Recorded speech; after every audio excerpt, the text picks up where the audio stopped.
Hello and welcome to the next video of my World's 2022 preview series where we cover C9, the first seed from the LCS.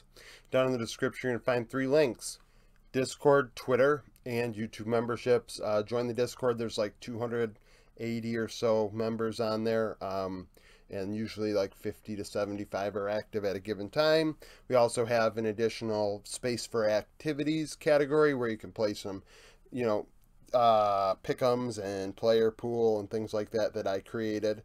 Pick'ems obviously isn't an original idea, neither really is the player pool idea, but I'm doing it nonetheless.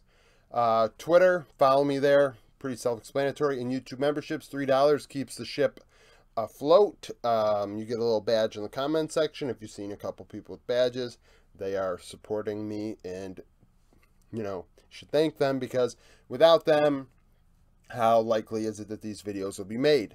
$10 supports me even more, and it also will give me, obviously it gives me more money, but I give you extra content. There are NFL videos that I put out, as well as my league predictions the day before the games. I'll go over and, and after my roundup is done, I have the matchups up there and I go over them briefly with you, like, oh, well, this is what's happening tomorrow and this and that. And after that video's done, I take that board and I predict who's going to win, and I upload a secondary video, members only, where I say who I think is going to win those matchups and why. So if that interests you, that is on the member tier. So C9, LCS, coach is Max Waldo. Max Waldo was an assistant last year. Has not been the head coach of a team at international event. Last year at MSI, they went and dropped out in Rumble stage. They went 7-9 in that tournament. 2019, the first seed of LCS was out in groups as the third team in a group. 2020, the fourth team in a group, which was TSM 06. And then 2021 last year was the third in their group. So the one seed from the LCS has not done well the last 3 years. However, Cloud9, we have two forces like a magnet working against each other. C9 are the team that always finds a way to get out.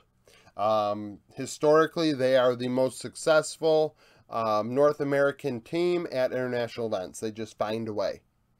They just find a way, and now they are the one seed. So which force is going to win? We'll find out. This group they're in is not a easy group, but 2017 they got out in this group, right? And people are going to say, oh, well, it's not the same. Well, I'm sure at that time you probably wouldn't have thought C9 was going to get out either. So, I mean, it's a wash. The bias is disgustingly strong. Now, Fudge, in top lane, 3.9 KDA, 8.3 CS per minute, 62 for KP. These are all really nice. You think about Broken Blade yesterday, how I went over, he had 8 CS per minute at only 50 KP, so he wasn't getting into fights, actually less than anybody else in top lane in this tournament, and also wasn't farming exceptionally well. 8.3 and 62 KP. Both of those numbers are better than Broken Blade's, which is something to think about, right? Who is the best Western top laner at this event? Some people might say Odoamne. I think Fudge deserves to be in that conversation, at least based on his playoff performance. 24.5 damage share, 524 damage per minute. That is a bit concerning. I've said it before. I think that I do not believe that the top lane should be the one dealing the damage. I think it should be the bot side of the rift. Now, we do have to keep in mind, when we're done with Fudge, we're going to circle back on that, because I think there are some reasons why that is. That other top laners in this meta really can't, put out the... Other top laners in this meta really struggle to put out damage, like champion-wise, and champion pool-wise. And so when they do put out a good amount of damage share, it's like, okay, well, you were playing Ornn, Sejuani, maybe Gnar, maybe an Aatrox game, Renekton, like, okay, well, you're playing these champs, and these champs tend to not be the ones that are carrying games in damage. Sometimes it happens, you'll see a Gnar go off, or an Aatrox or something, but if you have Ornn and Sej mixed in there, you should not be dealing a ton of damage relative to your team. Ahead at 15 minutes, 5 solo kills, so very aggressive in lane, and 10 champions in 16 games. That is why The damage share is too high, but I can see why it's high, right? We have a lot of different champions with Fudge. We saw a Jax, we saw a Fiora, we saw quite a few different champions, double digits, probably the deepest champion pool out of the players going to this event that they used in play-ins. I don't believe that there was another player, even from the LPL or LCK, that had 10 champions played in 16 or so games. I know we had some players play up to 20 to 25 games, so maybe they did reach double digits. I can't recall. Obviously, when I do my top lane rankings, I'll be looking back at the stats.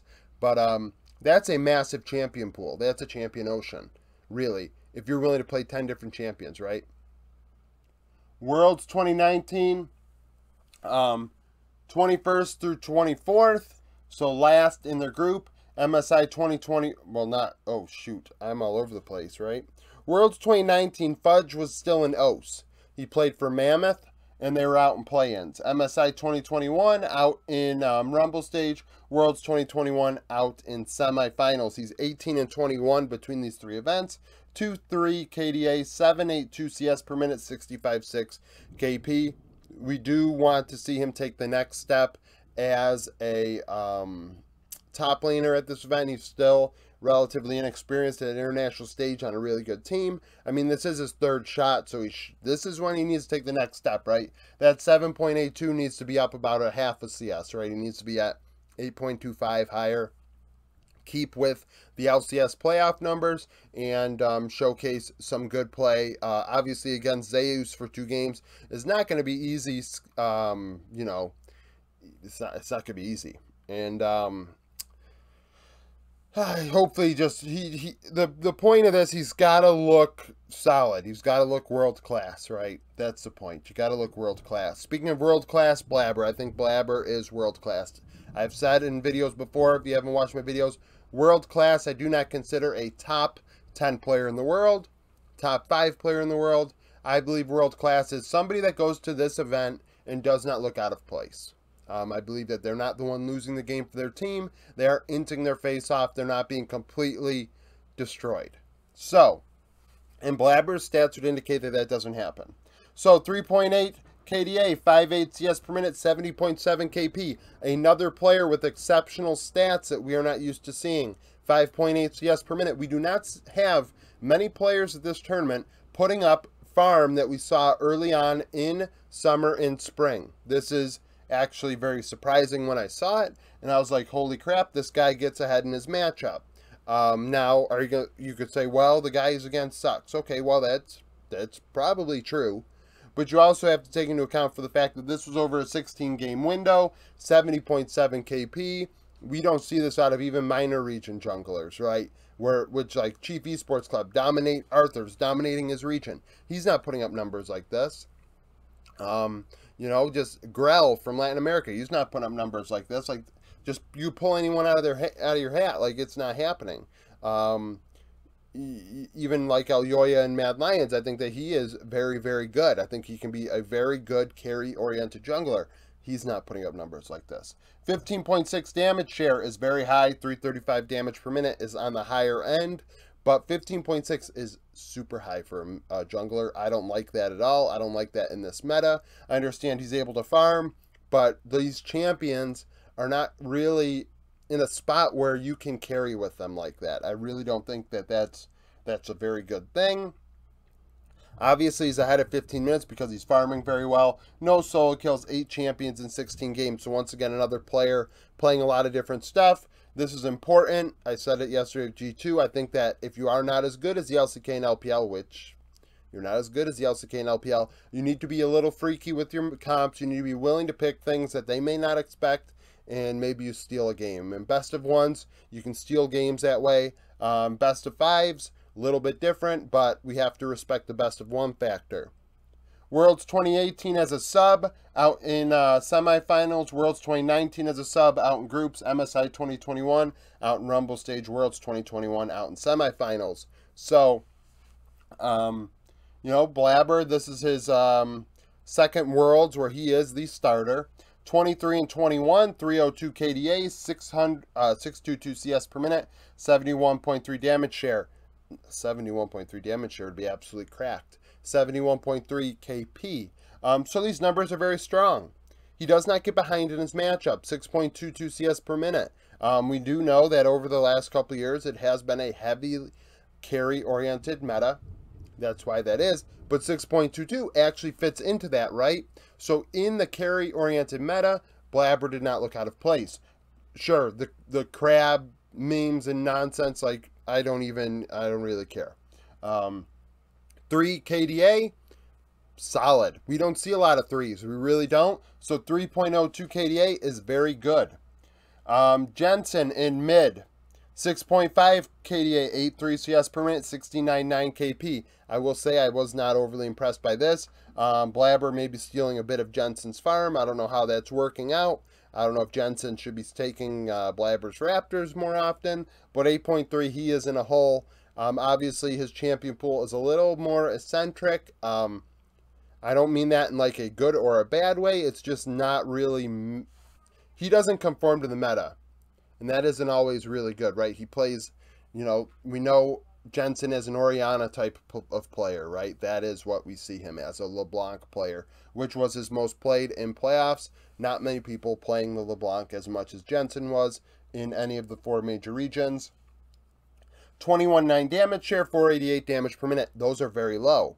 Now, all of a sudden we say to ourselves, okay, well, this can still be a bot-centric team, right? They can be dealing a lot of damage in bot lane, but the damage source from solo lanes is actually coming from top. It's not coming from mid. So instead of having Fudge be the facilitator in the tankier player, Jensen's not a tankier player, but he's the facilitator in the jungle, in mid lane. Sorry, I'm trying to get this video out because if you haven't heard, it's raining in the background. If you haven't heard thunder or seen maybe lightning through the lights flickered before I started this. So I'm trying to get it done. But the point is, the damage output of this team is still coming from the bot lane. It's just coming from top and bot, not mid and bot, which is not something we're seeing very often in these teams going to Worlds. We really don't see it. Usually, if the top lane has a lot of has a lot of damage, the bot lane is the one suffering, not mid lane. Mixed at 15 minutes, which makes sense given his farm. No solo kills, 6 champions in 16 games. Worlds 2015, long time ago. So Jensen set a record, I believe. This is his 8th straight Worlds, which I think people have to respect. 1, 2, 3, 4, 5, 6, 7, 8. Yeah, this is 8th straight World. So it's something people got to respect. No one's done it before, I believe. So this is, you know, a big deal. You know, he should be in the conversation as one of he should be definitely in the top 5 Western mid laners of all time. You know, to show this sort of consistency, to get to Worlds every year is a big deal. I don't care what region you're in. You see minor regions and players don't pull that off. You know, it is what it is, right? I think that is something that needs to be respected. So Worlds 2015 out in groups, 2016 out in semis, 2017 out in semis, 2016 out in quarters, 17 quarters, 18 semis, MSI 2019 runner-up, 2019 Worlds out in groups, 2020 out in groups, 2021 out in groups. So we look back at his earlier years. Those are the C9 years. That is why C9 used to be notorious for getting out of group stage, even against the odds, right? And now Jensen's back. He's obviously a little longer in the tooth, but who knows? 55 and 45 at international events, 279 KDA, 898 CS per minute, 71.8 KP. That 8.98 CS per minute. That is super high at international events. For a guy that's played for this long. Is he putting up 9 CS per minute like he was earlier in his career? No, 8.3. We're looking at probably 8 to 8.5 at this event, right? But 8.98 CS per minute is high. He is world class. He is world class. Like, he is a guy going to this event. He is not going to be the reason C9 loses this game, and he may be the reason why they win games. He is very, very good, and I think that, you know, people that disrespect him probably don't respect the game. Bot lane, Berserker, 6.1 KDA, 10.1 CS per minute, 66.8 KP, 10.1 CS per minute is great. Berserker played a great playoffs, showed up in a big way, did not look out of place. He's taken the next step, just like how we had Danny at MSI. I'm approaching Berserker the same way. This is a big first time for him. We'll see how he does. They could go 0-6. He could get gapped, and I still would come away from this tournament looking at C9 and saying, I can't wait to see how they do in 2023. I'm not going to be disappointed with any result from C9 because of all the pieces here that kind of came together last minute in summer. There's a lot of growth that needs to occur, and it is going to be something fun to watch. So I guess I've kind of moved my EG fun to watch because Danny might not play, Kaori, and JoJo and Mid, obviously somebody I'm going to be looking forward to watching and seeing growth and development out of. But Berserker is somebody that I want to see take the next step and see how that goes for him. 30.1 damage share, 657 damage per minute. Obviously, 657 damage per minute is 150 less than we want, right? That's a lot less. That is a lot less. I'm not going to deny that. But 30.1 damage share, a lot of the damage is coming from bot lane still, so we know that this team is still on the right track. Ahead at 15 minutes, 4 solo kills, 6 champions in 16 games. No Worlds experience, obviously, still very inexperienced in general. Support, we have Sven, 5.3 KDA, 78.3 KP, 2 cleared wards every 5 minutes, 1 dropped ward every 4 minutes, 6 champions in 16 games. Bit worrisome.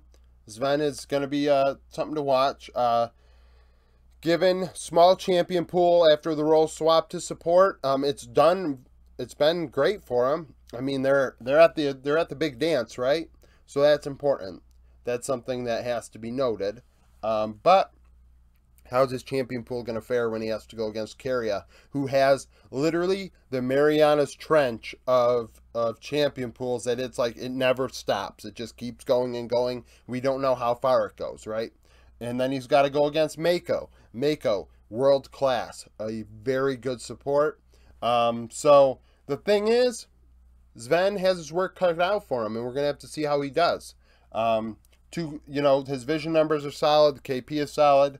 All of these world stats come as obviously when he played AD carry. Worlds 2015 out in semis, 2016 out in groups, MSI 2017 runner-up, Worlds 2017 out in groups, MSI 2021 out in Rumble stage, and Worlds 2021 out in semis.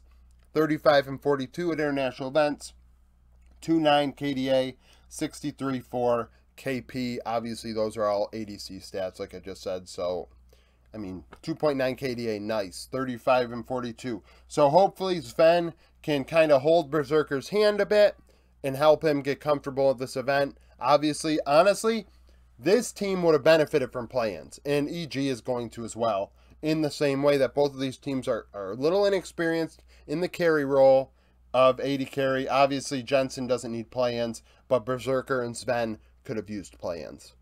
I really do think that, and maybe their work's cut out for them. Hopefully they get a lot of scrims and quality scrims against world-class bot lanes to try and match up. So that's it for my Cloud9 preview. Thank you for watching. Like the video if you like it. Subscribe to the channel for daily League of Legends content. Follow me on Twitter. Join the Discord. Become a YouTube member, and I hope you come back for more content.